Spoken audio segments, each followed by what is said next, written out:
Okay, أعوذ بالله من الشيطان الرجيم بسم الله الرحمن الرحيم وقال رب اشرح لي صدري ويسر لي أمري واحلل عقدة من لساني يفقهوا قولي بسم الله والحمد لله والصلاة والسلام على رسول الله صلى الله عليه وسلم أما بعد. And some of these stories, I like them because they're interesting in the way that you see how the new Muslims behave in comparison to the original Muslims who joined Muhammad ﷺ in the early days. And it almost reminds me of how we as Muslims, if we kept very close to our deen, we mature very nicely, we progressively move with our religion, and we develop knowledge and wisdom that gives us the hikmah of Islam, versus people who don't know much about the rules of Islam can behave in particular ways that may not be appropriate towards Islam, or they don't know that that's the rules of Islam, or they don't know where the limits are. And it reminds me of this. So there was an event that happened just after the conquest of Mecca.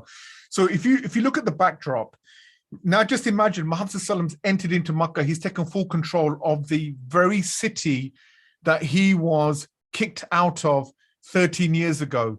The city that was the prize city that he wanted to win back in the name of his father, Ibrahim Islam, because Ibrahim Islam was the one that came and established Makkah as a sedentary value of Islam, as a place of worship of Allah subhanahu wa ta'ala. And it got wrecked. Let's think of it as a masjid, a place of a masjid that got now turned into a nightclub. And a place that used to be a place of worship, a place where people used to worship Allah, and they used to do all good deeds, like even give money to the poor. They used to help people. The mosque used to be open up for people to come, if they were homeless, to stay there, to get help, to get assistance. Imagine that masjid all of a sudden gets taken over by a guy who implements a nightclub, and all sorts of jahiliyyah happens in there. It's a place of prostitution, it's a place of drugs, it's a place of all sorts of abuse. Imagine that's like a shock. So for Muhammad ﷺ, Makkah became that, to the extent that Muhammad ﷺ wasn't even effectively permitted to pray towards the Kaaba, because Allah subhanahu wa ta'ala said to him, it's not worthy for you, Muhammad, because there's idols in here. I know your father had built this, but this is not worthy for you. So you pray to Al-Quds until I have this ready for you. And so when Muhammad ﷺ did establish the Islam back into Makkah, which was the greatest thing that's ever happened for him and the Muslims, then obviously the natural thing to happen is that taking that crown jewel of Arabia also meant now that he had to get rid of all of the idols, not just that were established in Makkah, which he had done, but to remove the other idols that were in and around the peninsula or the region of Makkah. Now you have to remember, in history, the way it worked was the idols, when they were originally brought into Makkah, people that came and got introduced to these idols, we're talking centuries before Muhammad ﷺ was even born, these idols started spreading out the Arabian Peninsula, and people started making their own idols for different things. So, as you know, there's the idol of Al-Uzza, there's Al-Manaat, there's Al-Sawaa, there's all these various Hubal, there's all these different idols that people have made up, okay? And they have these different elements of things that they worship, that they feel that they get something out of, probably not so dissimilar to what we see today. So Muhammad ﷺ had sent many of these Sahabi to go and destroy these idols whilst they were in Makkah. So Muhammad ﷺ has sent people like Khalid bin Walid to go on a mission. And just to remind you, not as a warrior, he's not going there to fight or to kill anyone, simply to go in there to destroy the idols. Okay, he sends Amr bin al-As. Also, he goes and gets sent also to destroy the idols. And Sa'd ibn Zayd al-Ashali also gets sent over to areas. So let's talk about some of them. So Muhammad ﷺ gives a job to Khalid bin Walid and says, I need you to go to the area of Nakhla where their idol is Al-Uzza, and everyone knows Uzza, which is a very famous idol that the Quraysh used to worship. Okay, so there were a few tribes, the Quraysh, the Kinana, and the Banu al-Mundar, that used to worship this particular idol. In Arabian Peninsula, different tribes worshipped different idols. So he was sent to this area, Nakhla, just outside of Makkah. He rides in with a contingency of men, and he's been received now by the custodian of the temple. Okay, so the priest who looks after the idol. So this priest is like the priest that you have in a lot of temples, who come in, they receive people, they bestow blessing on you, and then they tell you to go and worship the idol, and the usual, ceremonial thing that they do. So the custodian turns up and he sees Khalid bin Walid turned up, and he says to Khalid bin Walid, "Why are you here?" And he says to him, "I am here to destroy that thing that you have in that temple." Now, the moment the custodian heard this, because they know Khalid bin Walid's reputation, and one day before he was a idol worshipper, now he's a Muslim. Now, just keep in mind, when I'm telling you this story, remember, Khalid bin Walid is a new Muslim, a new convert. He's just barely become Muslim. Okay, so he is not totally, encompassed within a lot of the, let's say, the customization, let's say the integration of Islam. So he's been given this first mission by Muhammad Sallallahu Alaihi Wasallam. So this custodian goes to Al-Uzza, and he takes a sword with a necklace, and he puts it over the idol. And he says to the idol that you need to protect yourself because Khalid bin Walid is here, and I'm not going to be able to help you. So Al-Uzza, you destroy him and his army. And he legged it with the rest of the people up the mountain. So Khalid bin Walid came in, and he saw Al-Uzza, and he went over to it, and he completely destroyed it. Obviously, the idol's not going to do anything. Yeah, just completely dismantled it and gone. So Khalid bin Walid returns back to Muhammad Sallallahu Alaihi Wasallam, says to him, "I have destroyed the idol." He goes, "Did you see anything?" He says, "No, I didn't see anything." He said, "Then you need to go back." Khalid bin Walid became frustrated. He was upset. He thought, "Oh, this is the first mission Muhammad Sallallahu Alaihi Wasallam has given me. I feel embarrassed. I need to go back and figure out what's happened." So he's already frustrated. When he comes back to this village of Nakhla, he walks around, he sees near the temple this crazy woman, a black woman with her hair dangled up all over the place, screaming, crying, scratching on her face, picking up mud, throwing it, and just cursing. Khalid bin Walid walks over to her, takes his sword, and strikes her down. And then he realizes at that point that this was the jinn that was in the idol Al-Uzza. So the jinn, the shayateens, were attracting people to these idols and making certain things happen to make them believe that they were real. And then Khalid bin Walid went on to destroy the temple, and then went back to Muhammad Sallallahu Alaihi Wasallam. And Muhammad Sallallahu Alaihi Wasallam said, "And what did you see?" And he explained to him what he saw, and he said, "Now you have finished and destroyed it." So this was the first mission that was sent to destroy one of the idols outside. Amr ibn al-As was now also given a mission to go out there and to destroy Sawaa. Now, actually, Sawaa was actually mentioned in the Quran, where Allah subhanahu wa ta'ala says, "And they have said, you shall not leave your gods, nor shall you leave Wad, nor Sawaa, nor Yaghuth, nor Ya'uq, or Nasr." Now, interestingly enough, these were the idols that were worshipped by the children of Nuh salam. So after Nuh salam came and taught his children about the deen and the monotheistic religion, and they went on the ark and they went, you would have thought, that's it, he's established and got rid of the Jahiliyyah because everybody else drowned. But over time, it is always a challenge for man to keep his religion in his family. Nuh salam found it a struggle to keep Islam within his family. He taught all his children, then their children and their children. And eventually, if you don't carry on that tradition, if you don't make the same effort as those who came before you, then what do you expect to happen? Nuh Islam's own household lost its way and they started to worship idols because Shaitan was there to enforce them, to guide them into kufr, into taghut. So this ayah was mentioned. And Sawaa was one of the idols that, from tradition, over those centuries, when the children of Noah salam, worshipped it, the Arabs started to worship them as well. So Amr bin al-As was given this job, and he went to an area called, or to the people of Hudayl, and the Banu Hudayl were the people that used to worship this idol. And so when Amr bin al-As went there with a contingency of about 20 men, and he headed in, again, the custodian of that temple, of the idol Sawaa, he came and he saw Amr bin al-As. Now he knows Amr bin al-As was a Quraysh and he was an idol worshipper. And then he came to see him and said, "What do you want here?" And Amr bin al-As, just like Khalid bin Walid had said to those people, Muslims have taken over Mecca and all the idols have been destroyed. People have become Muslim now. You have to understand the religion that you guys follow is wrong and it's done. And this custodian said to him, "And what is it that you are going to do?" He goes, "I'm going to destroy that idol." He says, "You're not going to be able to destroy that idol." Amr bin al-As says to him, "And why am I not going to be able to destroy this idol?"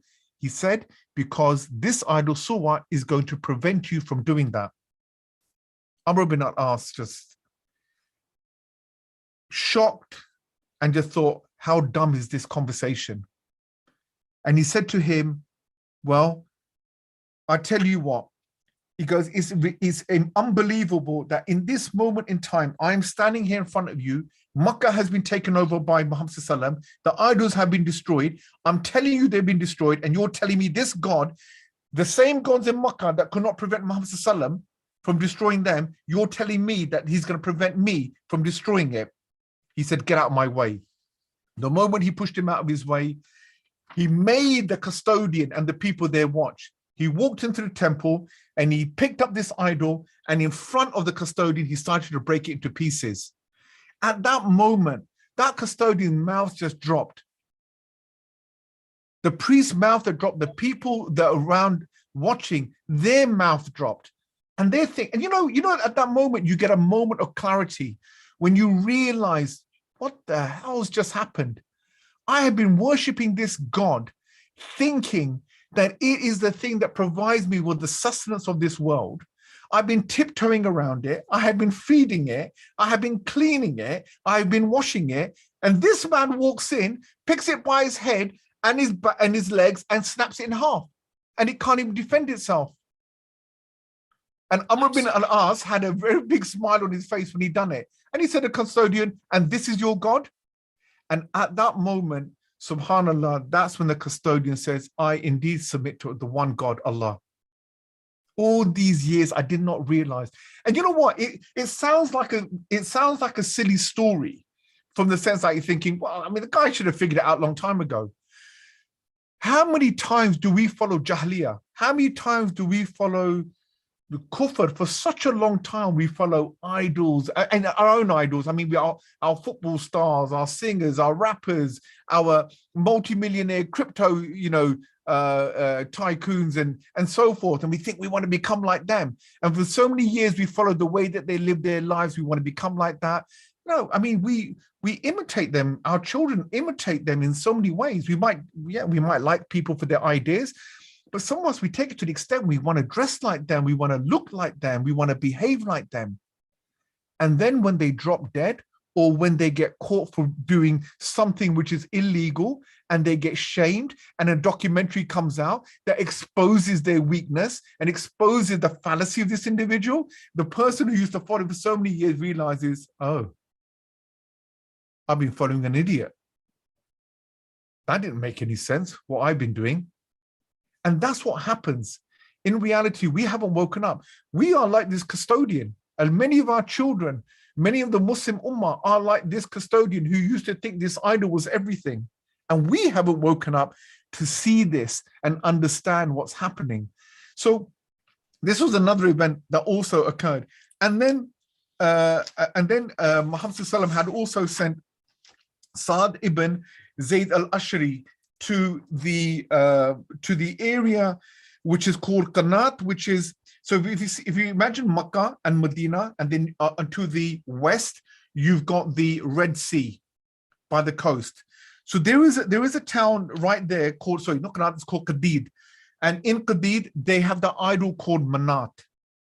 Okay, so we talked about Al-Uzza, we talked about Sawaa, and now we're going to talk about Manaat. Okay, these are the key idols, and Hubal we've also, we mentioned previously as well. But now Manaat was the idol that the people of Medina used to worship. So the Aus and the Khazraj, so the Ansar, it was the gods that they used to worship.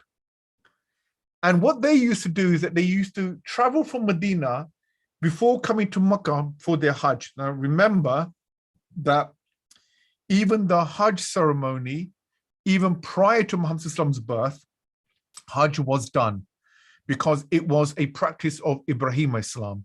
So 2,000 years before the birth of Muhammad, when Ibrahim Islam and Ismail radiallahu anhu had established Islam in their Meccan community, people used to worship with the one God. And over the years, it got completely destroyed. It got completely, eroded and corrupted. People walked away from the deen. And one man, a very famous man in history called Amr bin Louis, who was centuries before Muhammad was born, was the man who introduced these idols. In the Arabian Peninsula, when Ibrahim Islam was there was no idols. He went all the way to the northern region where the Romans were and the Syrians and the Persians and so forth, and they used to worship idols. And he said, what are these idols that you worship? Oh, these are gods, and we worship them. This one will help us get children. This one will help us get wealth. This one will help us have long life. This one will help us become strong. This one will help us win battles. This is great. Can I have one of these? Yeah, no problem. Take this and take that. So he bought these idols and he introduced it. So Manaat was one of the idols that Amr bin Louis had introduced to the Arab nation. And this was the beginning of the idol worshipping for the people of Arabia. And prior to that, they were the Hanafs. They used to worship the one God. So this idol Manaat that used to be in this area of Qadid, the Aus and Khazraj, the inhabitants of Medina, what they used to do is that they used to come and pay homage to this idol. And they used to inaugurate their Hajj, because remember, Hajj was still a tradition that they kept, but they manipulated it and they took out from it what they don't like and kept what they wanted. So one of the things that the Arabs did, which was a custom, which was a tradition of Islam from Ibrahim Islam, was after you perform the tawaf of the Kaaba, you do the sa'i, which is the Safa al-Marwa, between the two mountains. And why do we do that? Because Ismail's mother, Hajar, who was left in Makkah in the beginning when nobody was there, and Ismail was a baby, when he was crying with thirst and hunger, and she panicked, she went to Mount Safa and then Mount Marwa and climbed up the two mountains to see if anybody was coming. And she'd done this 7 times, okay? And that's when the angels had come down and produced the water, Zamzam, underneath the feet of Ismail as a baby. So this is why that tradition was kept. But they took it out. They said, we will not do this as part of the pilgrimage, as an inauguration of our Hajj to you, Manaat, our idol. This is how corrupted they became. They manipulated it. They took out parts of the religion that they didn't like and they dumped it. Muhammad Sallallahu mentioned this in many of the hadiths, that the times of the Qiyamah, the times of the end of days, you will know, because Muslims will take what they want from Islam and they will reject the other parts. Muslims will take what they want from Islam and they will manipulate the rules for their benefit. And they will move away from the deen to the point that eventually a time will come, they will not even know the difference between what is Islam and what is kufr. So we are moving in that direction. And people like us, inshallah, we're the only ones who are like, literally, we're like a candlelight We're not a big flame of Islam in this dunya that is influencing people. We are little candle lights. If there's a little bit of wind will go, it will blow us out. We are very few left that are trying to keep hold the light of Islam so that our children can pick up, learn from it, and move it to the next, to the next stage, to the next generation. That's the challenge we're at. Muhammad ﷺ went through this, and he said the time will come where you will go through this again. And so this is just shows you how the people had destroyed and manipulated. So Sa'd ibn Zayd, why was he sent by Muhammad ﷺ? Because Sa'd ibn Zayd al-Ashli was one of those who previously used to worship Manaat. Khalid bin Walid was sent to destroy Uzza because he was one of those who used to worship Uzza. Amr bin al-As was sent to Sa'id because he was one of those who used to worship those gods. And there was no better people than those who used to worship to stand in front of those who still worship them to say, this is wrong. So when he went there, he goes and he enters into the temple, and he said, I'm going to destroy this idol. And as he enters in, all of a sudden, this naked black woman, another one, almost like an animal, her hair is all over the place, screaming, shouting, and crying and beating. And she was sending curses upon Sa'd. And immediately the custodian said, destroy these people, Manaat, destroy all of them. And Sa'd didn't care. He wasn't scared. Everybody else was petrified. Look at this thing. Oh my God, they made the idols angry. But Sa'd knew this is just a fake and this is just a shayateen. And he took his sword and he struck her down and killed her. And then after that, he destroyed the temple.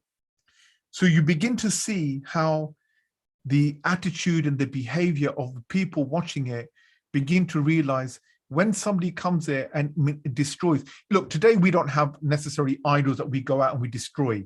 The way we destroy the idols, the way we destroy the thing that people worship, an idol by definition is something that which people worship, people revere, people look up to, people that will follow. And you can do that in 100% capacity. You can do it in 20% capacity. You can almost say that sometimes the Muslims today, we're like a hybrid. We put Allah in his place and we say, Allah, we'll worship you when it comes to Ramadan. We'll worship when it comes to our 5 times Salah. We'll worship you when it comes to doing, Eid Salah and doing Jummah. But I will go and worship my other idols, my rap stars, my football players, my UFC stars. I will worship them. I will use them as my point of significance so that I can adhere to them and follow them and take my guidance from them. So we see this. So the way we destroy this is by challenging the thoughts of the people, the way that they think. And we try to do that by destroying their way of thinking that is wrong, that is jahil. And we try to deploy that which is khair, good in the understanding that we have. And this is significant. But then some other event happened. Like I was talking right in the beginning, there was another event that occurred with Khalid bin Walid. Khalid bin Walid was sent to talk to a tribe by the name of the Judhima tribe. Now, this is a very important. I'm going to try to explain this story in a little bit more detail because a couple of events happened that were quite shocking in terms of the reaction of the Muslims. So Khalid bin Walid was given a duty by Muhammad ﷺ. So he was given several duties that he had to go to this town to destroy the idol. Then he was given another duty to go invite a particular tribe into Islam. So he'd done one and he went to the next job. So he traveled to this tribe called the Banu Judhima tribe. And it was a one-day journey outside of Mecca. Now, when he got there, remember, he was sent as a missionary to give dawah, and not to fight, not as a warrior, not to declare war. This was just to invite people into Islam. So Khalid bin Walid takes 350 Muslims with him. And the 350 Muslims were a mixture of some of the new Muslims, some of the sort of the rookie Muslims, and some of the more elite Ansar and Muhajirun. Okay, and when I say that, people like Ibn Umar, the son of Hazrat Umar, was with him, and people like Abdullah ibn Auf. Okay, one of the more sort of veteran Muslims, the old ones. Now, when Khalid bin Walid walks in and he rides into this town, there was one man who reacted very bad. His name was Judhima.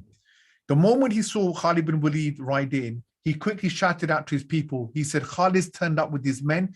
Quickly pick up your arms and fight for your life.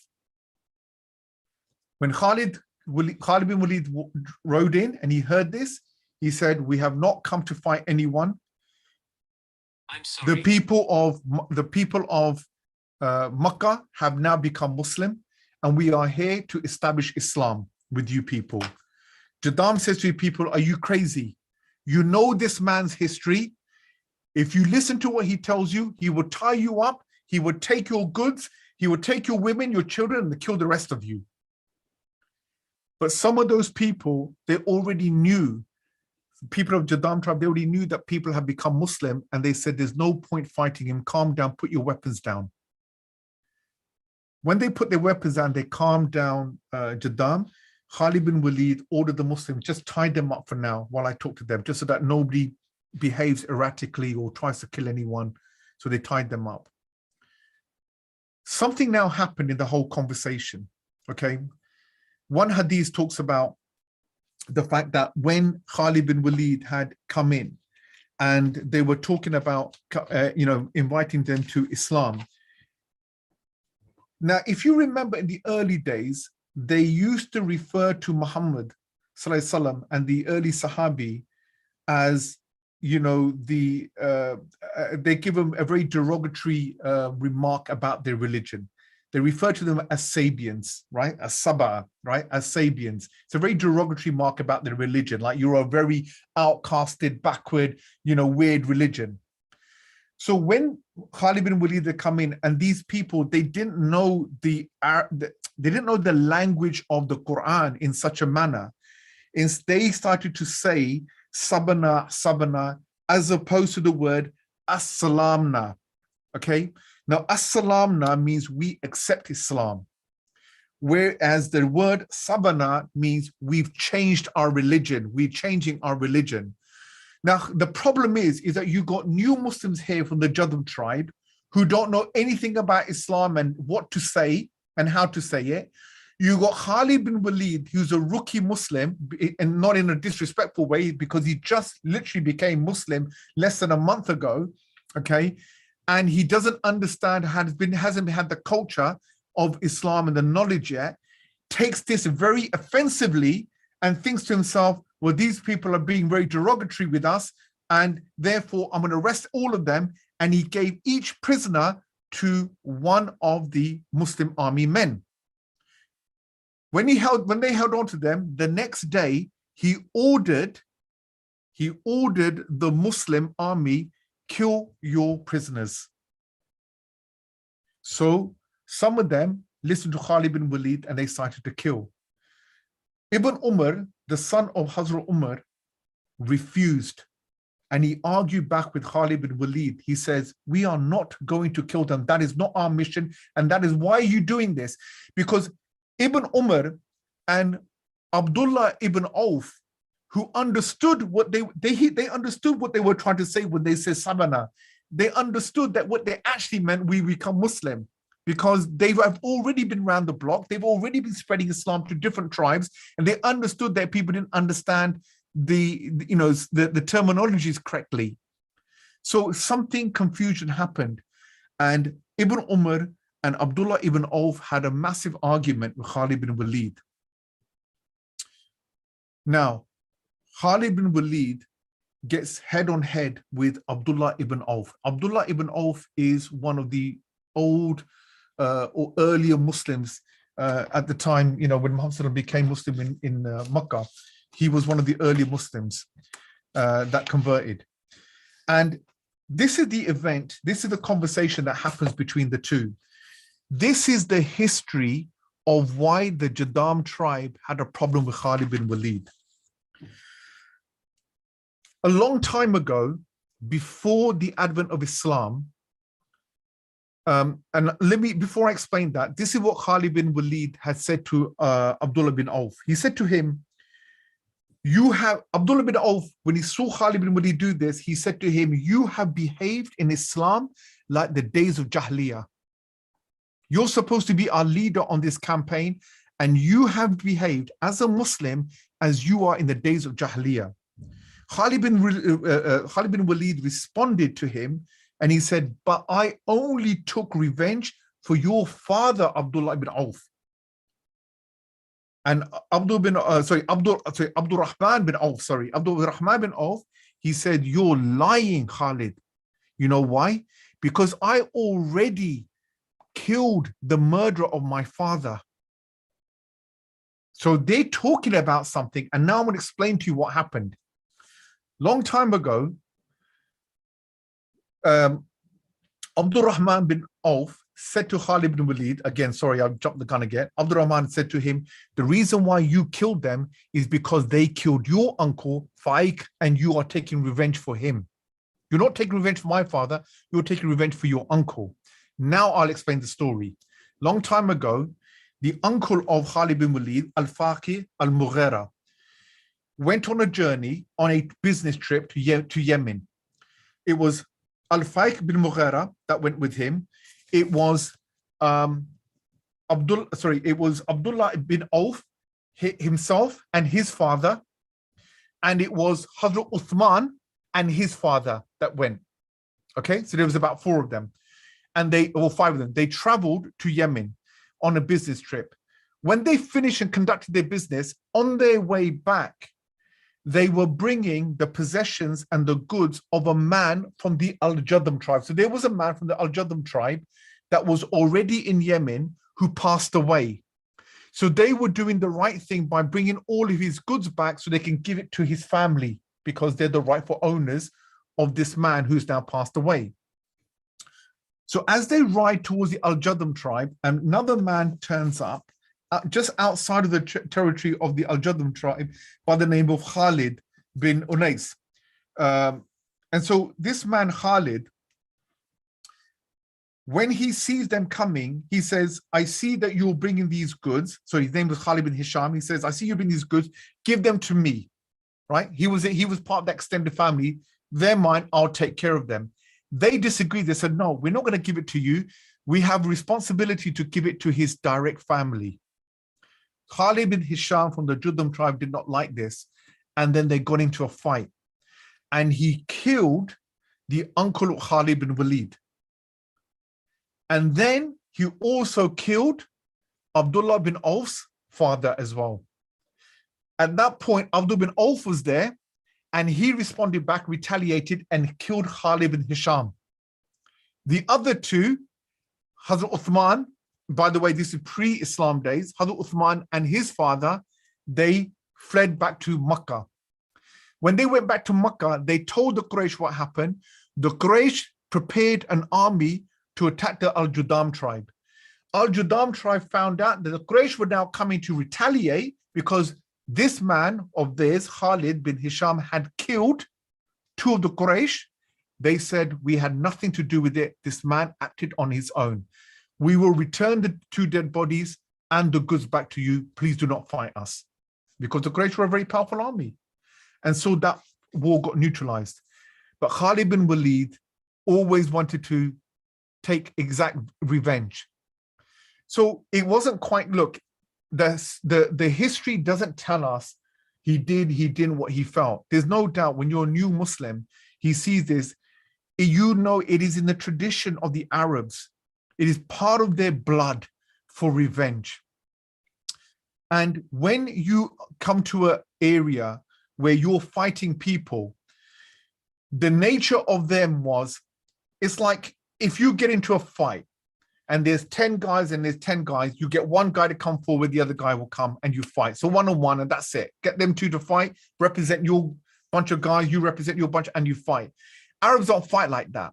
The way Arabs fight is if you're going to join in, then we have to finish it to the end. We have to kill all of you. So when the skirmish kind of happened with Al-Judham tribe, Khalid bin Walid went back to his old mentality.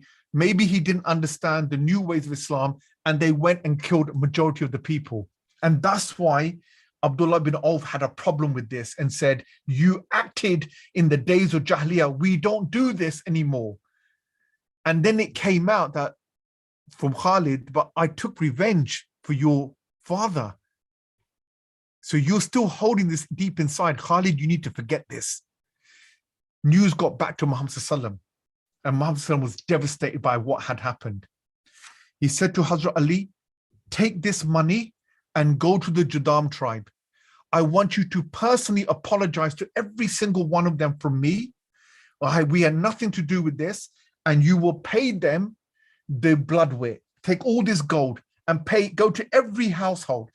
Hazrat Ali, the way he was, he never missed a detail. He went there, he went to every person and said, sorry for killing your relative, your father, your brother, your husband, your son. And he went there. And the hadith goes to say he did not even leave a dog bowl. If a dog bowl was broken, he would even pay for that. This is the character of Hazrat Ali, that he paid for everything. And then he has some money left over, and he said to everyone, has everyone been paid? Have I left anyone out? And once again, sincere apologies from Muhammad Sallallahu in terms of what's happened here. They said, thank you, but you've given us everything that we needed, right? Now, they were shocked because they would expected, if this was the Quraysh, if this was as in like in the days of Jahiliyyah, they would have killed every one of us. They didn't have to apologize. They didn't have to come and give us any blood weight money. But look at these Muslims. They made a mistake and they're apologizing for it, and they tried to make it right. That is what makes a Muslim, because we don't hold pride. If we are wrong, we'll admit we are wrong. If we have done you wrong, we will come back and we will fix it. That is what makes us Muslims. You know why? Because we fear Allah. If we do not correct and we do not amend our issues in this dunya now, Allah subhanahu wa ta'ala will ask us on the day of judgment. Because we say we are beyond this point. It is Allah that will ask us for everything. So Hazrat Ali, whatever gold was left, he says, can I leave this with you just in case if I have given any short change to any one of you, then please use this as you need to use this. Hazrat Ali came back to Muhammad Sallallahu and he said to Muhammad Sallallahu, I've done as you told me, and this is what I've done. And Muhammad Sallallahu was very happy with Hazrat Ali because you've done a good job. Muhammad Sallallahu goes to the Kaaba. He does his salah. He stands in front of the Kaaba. He raises his hand up and he makes a dua. He says, Ya Allah, I am innocent of Khalid bin Walid. I am innocent of this man, Khalid bin Walid. Oh Allah, I am innocent of this man, Khalid bin Walid. It was not, I did not tell him to do this. This is how much Muhammad Sallallahu was scared and feared it. That he says, I am free of what he had done. That's not what I asked him to do in any sense. And I ask for your forgiveness. Please do not latch me onto that act. That's the severity of it. I think what's important about this particular story is how even for these Muslims, Khalid bin Walid is a famous and such an esteemed character in the history of Islam. And he is the Sahabi, one of the key Sahabi, and we respect him, we love him, we're ordered to love him. That even look, that a man who comes from Jahiliyyah to Islam, and that's all of us. We're born in the UK, right? We get taught about Islam, but our Islam, from the days we were young, our Islam has been continuously challenged by kufr. And so we're almost like a hybrid between kufr and Islam. When we were growing up, we weren't always praying, right? When we were growing up, we were doing naughty stuff that we shouldn't be doing, okay? And we were still fasting. We were like cutting, corners. And some of it our fault, some of it not our fault. We weren't explained. It was just the circumstances. But alhamdulillah, for those of us that came into Islam or had the opportunity or still have the opportunity, nobody turns a leaf clean on this, on the saying. Tomorrow, when you want to make the intention to be good, you think that all your bad habits will disappear. It takes time to culture, to nurture, and to develop your mind and your heart in the way of the deen. You'll still carry bad habits. It doesn't get eradicated. For example, I remember the early stages of people like Umar bin Khattab and Abu Bakr Siddiq radiallahu anhu, when they, in the early days when they were Muslims and they were the strongest of Muslims, they used to doubt whether they believed in God or not. And one day, Abu Bakr Siddiq was rushing off, and Umar saw him going. He said, "Where are you going, Abu Bakr?" He says, "I'm going to see the Prophet Muhammad." He said, "Why?" He goes, "Because I think I don't believe in God. I think I might be a kafir." He goes, "You know what? I have the same thoughts. I have doubts sometimes. Let me come with you." And they both went to see Muhammad Sallam, and Muhammad said, "It's fine, because your mind is developing and it's nurturing. You're absorbing the information, and your mind will get challenged. This is just your iman. It will come up and it will come down, but you have to build upon this." So we don't look at the story, we think, "Oh, Khalid bin Walid," that. We just say, look, takes time to develop and nurture. Khalid bin Walid felt very bad for what he had done, very bad. And he continuously tried to make up for many things that he had done. And another beautiful thing that happened was when Muhammad Sallallahu was told by some of the Muslims that this argument happened between Khalid bin Walid and Abdullah bin Auf. When this argument happened between Khalid bin Walid and Abdurrahman bin Auf, and that how Khalid was being very harsh, he's a strong character. What did Muhammad say to Khalid bin Walid? He called Khalid and he said to Khalid, "Leave my Sahabi alone. Even if you had a mountain of gold the size of Uhud, that would not be equivalent to one hand of my Sahabi, this man, Abdurrahman bin Auf, of just rice that he would give in charity. If you gave a mountain of gold in charity compared to him in one hand of rice, you will never be able to compare yourself to this man." Here just goes to show you, Khalid bin Walid was a Sahabi. But these Sahabi who were on the original state with Muhammad Sallallahu, look at the love, respect. He's telling Khalid bin Walid, you must love and respect him.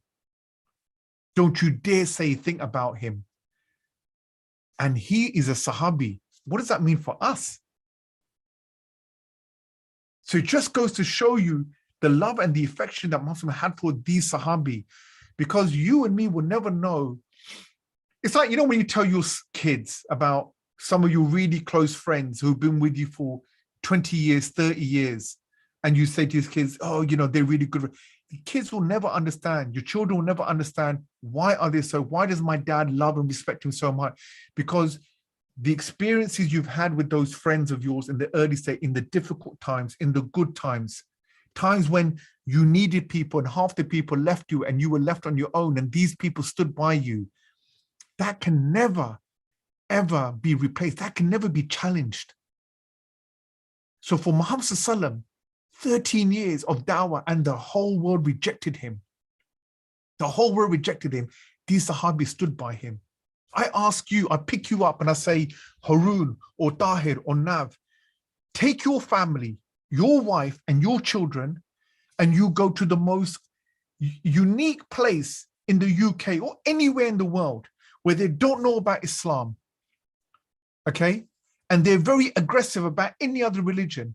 You are not to return back. You go there, you take your family, I will provide you with money. And you will stay there, and your one single job is to spread dawah. So you go to that town. This town completely dislikes Muslims and Islam. Your job every day is to go to the high street, put a stall out there and propagate Islam to them. Your kids have to live and learn in that place. So you put them into the local school, which just happens to be dominated by kuffar. Your wife has to take a part-time job and she has to do the shopping and she has to live to support the family and support a husband, and you're there. Every day you go to that town and people are looking at you, making comments. In the first few weeks, not an issue. People are just thinking, what's he doing here? Curious. Then the next week, they start coming over, looking at trying to understand what you're saying. And then they realize they don't like what you're saying. And then the third week, then they come and start kicking your stool. Then the fourth week, when you finish, they try to jump you a couple of times. Then the fifth week, you hear news that your wife got beaten up, right? Hijab pulled off, slapped up, right, by some kuffar because they don't like Muslims. And then the sixth week, seventh week, you get news, from your school calls up and say, oh, I'm sorry, Mr. Ikram, but we just heard news that your children, one of your kids have been stabbed under a racist attack. They're in hospital right now in critical condition. At what point are you going to turn and say, you know what, Asim, I've had enough. I need to come. I can't stay like this. Your prophet didn't have a choice. Where's he going to go? Makkah was his home. He struggled. He couldn't go anywhere. And so those people, the early supporters, imagine you stay there, one man comes up to you, and one non-Muslim, and says, don't worry, Haroon, don't worry, Nav, don't worry, Tahir, I'm going to stay with you. I like what you're saying. Teach me. And this man now stands by you, supports you, watches your back, says, you stay here, I'll pick up the kids from school, make sure they're all right. I'll tell my kids to look out for your kids. And if you get beaten up and picked on, he gets beaten up and picked on, but he stays with you. You remember that. So we don't appreciate these things. We read these stories. We think, oh yeah, they were with Muhammad. They say, no, understand blood, sweat, tears, sacrifice, torture. They faced everything together. They stuck by Muhammad Sallallahu Alaihi Wasallam. And Muhammad Sallallahu Alaihi Wasallam is saying to these people, you came into Islam when it was easy. We today have no excuse. What oppression are you going through now? Nobody forces you not to pray. Nobody forces you that you can't, nobody forces you to drink alcohol or to take drugs. The worst thing about us as Muslims and our children, we do it out of choice. We choose to leave our salah to go to the drink. We choose to leave our Jummah so that we can go for a lunch with our colleagues. We leave our fasting so that we don't feel embarrassed at work and we can go out and eat lunch, and so we can perform better at work, so we feel that we can get more bonus and more money. We are not in that situation. So it just goes to show you, when you compare the two, it's a very different ball game here. So when Muhammad Sallallahu Alaihi Wasallam says, these people are the elite, understand now why they're the elite. You're not oppressed. They give you the opportunity to practice your religion. And guess what? We don't do it. We don't want to do it. Out of choice, we decide not to do it. And that is the reality of what we live in and what we are dealing with. And when you're at that stage, we know we've got a problem. Battle of Hunain. This battle, Muhammad Sallallahu Alaihi Wasallam suffered a very severe blow. The tribe of Thaqif, so you got Makkah, that is now taken over by the Muslims. And if you remember the area and the town and the city of Taif, this is the town where Muhammad Sallallahu Alaihi Wasallam, in the first 13 years, in the early stages, when he was rejected by the people of Makkah and they became so hostile to him, he went to the next town, to the people of Thaqif in Taif, to see if he can get their support. And this is where he went to the leaders, the two brothers, and said to them, this is Islam. Will you accept me and provide me with your protection? And they laughed at him. And they said, if God was going to choose a prophet, why the hell would he have chosen you? Who are you? He would have chosen me. I'm from the elite. So they rejected him. So Muhammad Sallallahu Alaihi Wasallam just said to them, okay, if you're not going to accept me, that's fine. But do me a favor, just one request. Please do not tell anyone that I came to see you. And please do not tell anyone that, we've had this conversation. He did not want to create more difficulties for himself and for the other Sahabi who were early conversions. Zayd bin Haritha was with him. When he left to leave Taif, the leaders immediately sent news to their slave and said, tell everyone about these people, what they're doing, who they are, and they spread nasty news about them. When Muhammad started to leave that area of Taif, it's a very long city. As he started to walk out with Zayd bin Haritha, his adopted son, as they would call him, as he started walking out, he realized people started crowding in on him. A little bit of concern, why people were looking at us and why they're crowding around us. We haven't spoken to anyone. We've barely been here for an hour and we're just leaving. And the next thing you know it, they started to pelt them with stones and rocks and food and rubbish and the insides of animals. And they started to throw it on them, and they started to throw it hard. Zayd bin Haritha cloaked Muhammad because of the stones and rocks they were throwing at him. Their injuries were serious, that Zayd bin Haritha suffered a concussion. By the time they got to the end of the city, when they got out, they were battered and bruised, and Zayd bin Haritha suffered from a concussion. And two of the Quraysh who lived in Taif, they had a vineyard there, they saw Muhammad at a distance, beaten and bruised with Zayd bin Haritha. They said to the black slave, take these grapes to him, he's one of ours, and our heart feels for him. So the black slave went there, went to Muhammad and said, this is for you. And then he took the grape, he ate it. He said something to him in Islam. He said, who are you? He goes, I'm the messenger of God. And he said, who are you? He goes, I am a black slave, a Christian slave. And then he explained to him about Islam. While Muhammad was beaten and bruised and broken, Muhammad still gave him dawah. And this black slave converted and became Muslim. He went back to the Quraysh, and the Quraysh said, what's happened with you? He said, he's a prophet of God, and I believe him. And they became so angry. He said, look, we tried to help him, and even when he's beaten and bruised, he's still spreading his message. Now, the tribe of Thaqif is a very powerful tribe, and this is the last tribe, the main hold that Muhammad wanted to take Islam from. And they prepared a massive big army to take them. But the people of Taif already knew that Muhammad had conquered Mecca. And so they decided, while a man is busy, why are we sitting like ducks waiting for him to take us? Let's take him before he takes us. And then the war began.